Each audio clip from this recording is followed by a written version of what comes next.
So I'm gonna be working out. I've done workout. I worked out for like 45 minutes. I'm even on my workout attire. I have to code from now till 8 a.m. 8 a.m. I'm going to work out again for like an hour. I want to be working out every 6 hours so I can get to shape. Like I feel a bit upset that I've gotten bloated. But the issue right now I'm having is I'm kind of very much obsessed. So of recent I've been having this great obsession around my finance. I'm no longer comfortable being a multimillionaire is kind of very annoying. I'm thinking of the bigger picture. So I find it difficult to sleep. I find it difficult to eat. I find it difficult to do anything. All I think of now is how to make a billion. That's like the most important thing. How do I become a billionaire? So I just need to keep on being extremely focused. Trying to make sure I get the whole software done. Still raise up other platforms. I've been reading. If I take it to my playlist, it's been more of from one book to some other book. If I'm not reading, I'm working out. If I'm not working out, I'm working, which is coding. If I'm not coding, I'm reading again. If I'm not reading again, I'm working out. I'm obsessed at the moment. I just want to make sure I'm fit physically, mentally, because I'm heading for the next stage of my life. So I feel I've been too lazy up a bit. I wouldn't really blame myself for being lazy. There have been lots of ups and downs here and there, but I just hope the whole effort I'm putting in, gets worth it. I learned something the last time I had a strong shock in my life, and I discovered if anything had happened to me, I practically did not really make a whole lot of things set up for the family. When you see billionaires, if anything happens to a billionaire, he has a whole lot of years ahead for his family. I don't want to mention names, but if anything happens to a billionaire right now, his family is well taken care of. He has gotten life figured out for them, except probably he just decided to mismanage things, which is unlikely because they also give their family a proper education on finance and the company and all that. But for the average man, he rarely makes plans for the future. It's usually, what are my children eating now? What school are they going to? How are they coping? It's usually now. The average man doesn't think about 6-7 years from now. So I've gotten to a point where I feel for myself I would have gone better.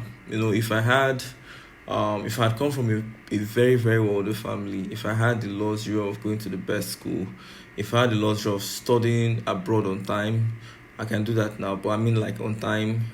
If I had the best of computers back then, best of resources to further my programming, because I loved programming right from when I was 11. Like, software programming has been something that I've been so obsessed about. So right from when I was a kid, it was something that I loved so much. But my biggest problem was there was no support.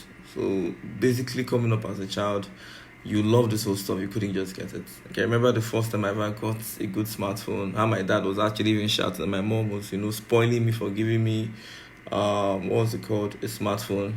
You're giving him a smartphone. He will start browsing the internet, he'll start learning lots of stuff. There are lots of things you can learn online. He corrupts people. But funny enough, that smartphone was what I started using to browse up what's it called again. I think I first got obsessed with Microsoft, Bill Gates, because then it was like the oldest man in the world. I started getting much into tech, and the first programming language I learned was Java. Java first.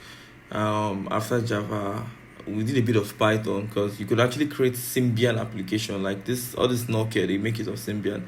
So that was the Python stuff we could actually do.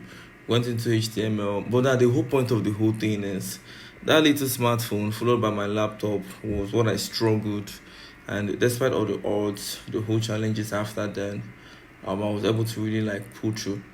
So if I had the best of family, if I had like a family that had my shit figured out, that had put lots of things in order for me, I think probably I should be one of the top worldiest entrepreneurs in Nigeria. But I came from where little attention were paid to their kids, and I wouldn't want that for my own kids as well. So I would want to make sure I struggle up, make up these billions, have the best of life planned for them, because I know there are a lot of things I won't really achieve my own self, but I would really be happy if my kids can actually achieve their dreams. And I get to see lots of billionaire kids. They live their life, they do things they want to do, established stuff. Although most of them actually go sideways.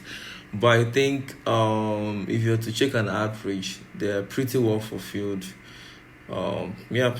So right now, woke up past one, walked out a bit, and I'm coding. And I don't think I'm really gonna stop. It's not just really about the kids as well. I think I also want to have a fulfilled life. I want to be in a position where I'll be so happy for myself. So even if I'm not from a well to extremely wealthy background, I want to be able to ask my kids what it feels like to be from or to have a wealthy parent. So yeah, that's it. I just have to keep on working and coding and reading tons and tons of documentation. As a programmer, you keep reading documentation. Sometimes you get it read, months later you forget it. Because coding is, if you're not doing it, like if you're not doing a particular thing often, sometimes it gets sketchy on your head or it gets blurry. So most times you have to go revisit it and read again, put into a lot of project, and but it's fun. It's something we signed up for, and I'm glad I'm doing well at it. So yep.